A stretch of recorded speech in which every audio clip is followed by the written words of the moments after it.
Hello friends, कैसे हो आप सब। मैं आपका दोस्त प्रिंस आज आपके साथ GS4 एथिक्स का सिलेबस का पहला point essence of ethics discuss करने जा रहा हूँ। तो स्टार्ट करते हैं। सबसे पहले एसेंस का मतलब क्या होता है। एसेंस एक इंट्रिंसिक क्वालिटी होती है किसी भी चीज की जो इसी कैरेक्टर को डिटरमाइन करती है। तो एसेंस ऑफ एथिक्स क्या होता है फिर। एसेंस ऑफ एथिक्स एथिक्स की फीचर्स, इसकी सिग्निफिकेंस, उसकी इंट्रिंसिक क्वालिटीज और प्रॉपर्टीज जो उसके कैरेक्टरिस्टिक्स को डिटरमाइन करें। एथिक्स एक इलेक्ट्रिसिटी की तरह होती है, इसको हम देख नहीं सकते, ना इसको हम सेंस कर सकते हैं, बस इसके इम्पैक्ट बहुत ही बड़े हैं।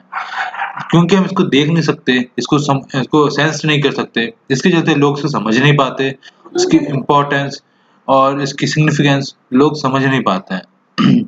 जिसके मैं कुछ प्रॉपर्टीज डिस्कस करने जा रहा हूँ एथिक्स की। सबसे पहली प्रॉपर्टी होती है गुड लाइफ। अगर आपके पास एथिकल बिहेवियर हो तो आप एक कहीं ना कहीं आपके अंदर एक अल्टीमेट सेटिस्फेक्शन होता है, जो कि आज के टाइम पे नेसेसरी है। क्योंकि आज के टाइम पे लोग के पास कितना भी वेल्थ हो, कितना भी प्लेजर हो, कितना भी फेम हो, लेकिन वो कभी सेटिस्फाइड नहीं होते हैं। तो यहाँ पे एथिक्स आपकी हेल्प करेगा जिससे आप सेटिस्फाइड हो जाओगे। Second, ethics can not be saved and sustained in isolation. इसका मतलब होता है कोई पर्सन पैदा नहीं होता एथिकल वैल्यूज के साथ, वो जब सोसाइटी में आता है तब उसे पता चलता है क्या एथिकल है, क्या अनएथिकल है। तो एक्सटर्नल इन्वायरमेंट लाइक सोसाइटी और कल्चर और जेनेटिक स्ट्रक्चर उसके एथिक्स बिहेवियर को डिटरमाइन करने में हेल्प करते हैं।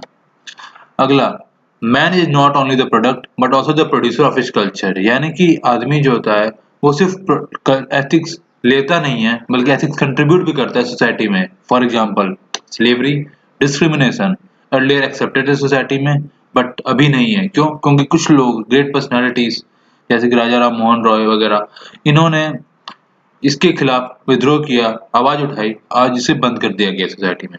चौथा पॉइंट है ethics depend upon the context in which they are operating. इसका मतलब एथिक्स टाइम, प्लेस और पर्सन के अकॉर्डिंग वेरी करता है, उसकी मीनिंग और उसकी इंटेंसिटी में।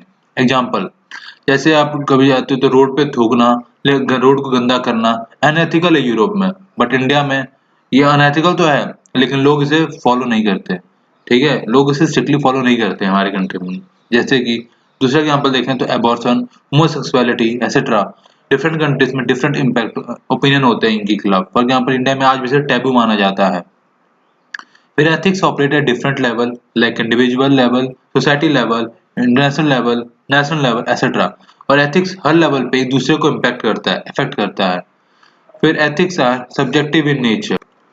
इसका मतलब है एथिक्स की इंडिविजुअल इमोशंस और परसेप्शंस को डिटरमाइन करते हैं। जैसे एग्जांपल देखें तो अगर कोई एंग्री मैन है, वो हाईली अनएथिकल बिहेवियर मैनर पे डिस्कस करता है जब वो राइट्स में होता है। ठीक है, और दूसरा एग्जांपल देखें तो ऑनर किलिंग का, जो कि होता है इसलिए क्योंकि कॉन्फ्लिक्ट होता है लोगों के बीच में, लोगों के ओपिनियंस अलग होते हैं, इसके चलते ये होता है। ठीक है, ethics are inter relative each other. इसका मतलब है एथिक्स जो होता है एक दूसरे से इंटरलिंक है। अगर एक एथिकल बिहेवियर बढ़ेगा तो दूसरा डाउन हो जाएगा। फॉर एग्जांपल अगर हम देखें तो बड़ी बड़ी कंपनीज जो होती हैं वो क्या करती हैं, उनका एक अगर वो इकोनॉमिक्स की तरफ अपनी डेवलपमेंट, अपनी इकोनॉमी को बढ़ाने के लिए इम्प्रूव वर्क करती हैं, तो इसी तरफ हमारे इन्वायरमेंटल पॉल्यूशन, ग्लोबल वार्मिंग जैसे इम्पैक्ट डिक्रीज हो जाते हैं। ठीक है, अगला point ethics originated from the sense of justice prevailing in a particular society. जैसे कि एग्जांपल देखें, एक बच्चे ने दूसरे बच्चे को थप्पड़ मारा तो इसका इम्पैक्ट तीसरे बच्चे पे होगा। क्यों? क्योंकि उसे पता है कि थप्पड़ मारना गलत है, क्योंकि ह्यूमन राइट्स के खिलाफ है। तो इसे थर्ड पर्सन को पता होगा कि यह गलत है। तो एक सेंस ऑफ जस्टिस जो सोसाइटी में प्रिवेल कर रही होती है, उससे भी एथिक्स ओरिजिनेट होती है। एथिक्स स्टैंडर्ड्स में translates the narrow establishment of law. For example ethics कभी कभी लॉ को वॉयलेट कर देती है। जैसे कि एग्जांपल, जब कोई विक्टिम पुलिस स्टेशन जाता है, तो जब पुलिस के पास जब कंप्लेंट लिखाने जाता है तो पुलिस बोलती है केस मेरी एरिया का नहीं है। हालांकि ये तो अनएथिकल हुआ, बट ये लॉ के साथ हुआ।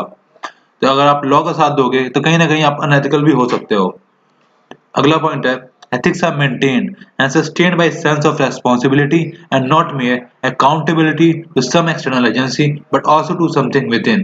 यानी कि ethics जो होता है वो सेंस ऑफ responsibility है, सिर्फ बाहर से नहीं, सिर्फ बाहरी दिखावा नहीं, आपके अंदर से भी वो होना चाहिए।